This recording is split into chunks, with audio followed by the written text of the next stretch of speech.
speaking today with Saeed Rais. He is a chemist and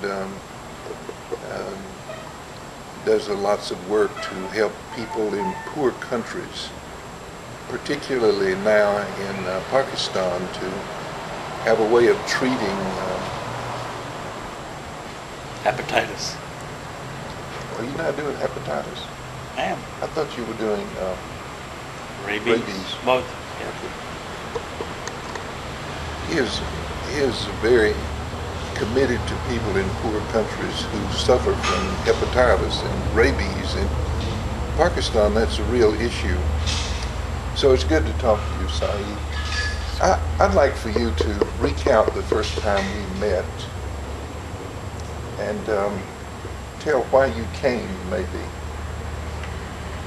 I was invited to a dinner at a friend's house, and we were looking through the newspaper, Atlanta Journal-Constitution, and there was a small ad in the newspaper that says 4 Sunday lecture series on understanding Islam at Shallowford Presbyterian Church.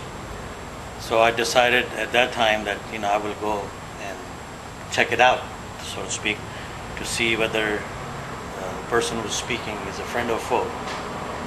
And so I brought a friend of mine, and I visited Shallowford Presbyterian Church and attended your first presentation. And I was pleasantly surprised with your presentation on Islam. It was very honest and true. You presented Islam as a Muslim would present Islam. So that's how we met. I would like for you to think with me about what would be, you would say, a foe of Islam. What are some of the things that foes of Islam say, and how do they respond to Islam? A foe of Islam would be somebody who do not try to understand the religion of Islam and try to propagate negative stereotypical information about Islam. For example, they would say that Muslims do not pray to the same God as Christians and Jews pray. Some of them say that Muslims pray to moon god, or similar kind of things, and then Muslims don't treat their women right. They would also say that Quran teaches violence. These are the things that the foes of Islam say. Well, what would you say is a friend of Islam? When you go and you listen to someone speak, what gives you the signal that this is an honest person, an open person who's really trying to understand Islam as we Muslims understand Islam? See, Muslims pray to the same God as Christians and Jews, and it's an Abrahamic religion. The Islamic descendants are from Prophet Ishmael, and as you know, and Christianity and Judaism came from Prophet Isaac. And a Christian or a Jewish person who's presenting Islam, if he recognizes these and brings them out, that saying, we are descendants of Prophet Abraham, and the message is the same, to treat your neighbors well, to be nice to your kith or kins, and be nice to commit justice, and pray to God, one God. Tell me, Saeed, how did you become such a devoted, committed Muslim? This is primarily due to my upbringing. My family, my parents taught religious values and instilled these values into me, and I'm trying to pass this on to my children. And I grew up in Pakistan. It's an Islamic country, and you grew up in an Islamic environment, so these things are based into my foundation.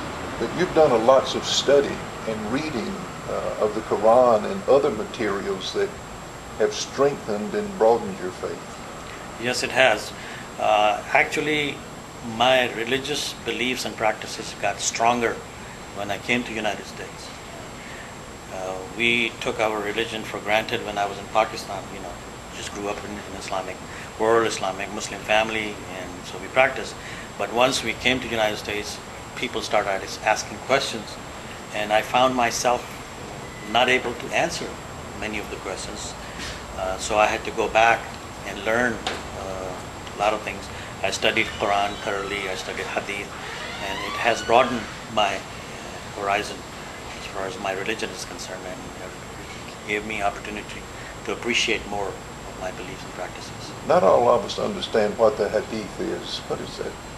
Hadith is books compiled on sayings and practices of the Prophet after he passed away. The things he did, the things he said people to do and not to do, were put together in a book form, and it was called Hadith. I've noticed that you're very involved in interfaith work. Could you tell me why that's important to you? There are about 6 billion people in this world, and Muslims and Christians especially make almost 3/4 of the whole population. And if we don't get along, if we do not appreciate or tolerate each other, it's going to be a very difficult world to live in. And I think and with today's time, there's more extremism on both sides are on the rise. I think it is very important to bring out the similarities between the religions and to develop tolerance and understanding of each other. And I think this is for future generations is important. That is a very good point, a very strong point. I'm wondering, as one individual, what do you feel you can do to make a difference so that you know more Christians or Christians know you and you have relationships? What can you do to break down some of the prejudices that exist between us? I think education is the key. People need to understand each other. We should not close our ears. We should not close our ears to other people. We have to open up and understand and learn what other people's beliefs and practices are. We should go out, as a person living in a neighborhood, I should go out to my next door neighbors and let them know what Islam is about, what Muslims are about, and try to learn what their beliefs and practices are, and find common ground to come together for the betterment of the humanity. As you look to the future, do you feel somewhat questioning or do you feel hopeful? No, I'm very hopeful now. In a way, 9/11 was a wake-up call for us. I think it was God's way of telling us, come on, you need to come together. I think I'm seeing a lot more opening up, especially in the Muslim community. When we first came, we didn't go out and explain our message to other people or explain our beliefs and practices of other people. Now we are doing that, and I think Christianity is opening up to understand. You see a phenomena taking place around the world now. Yes. I'm very hopeful. Okay. Thank you very much.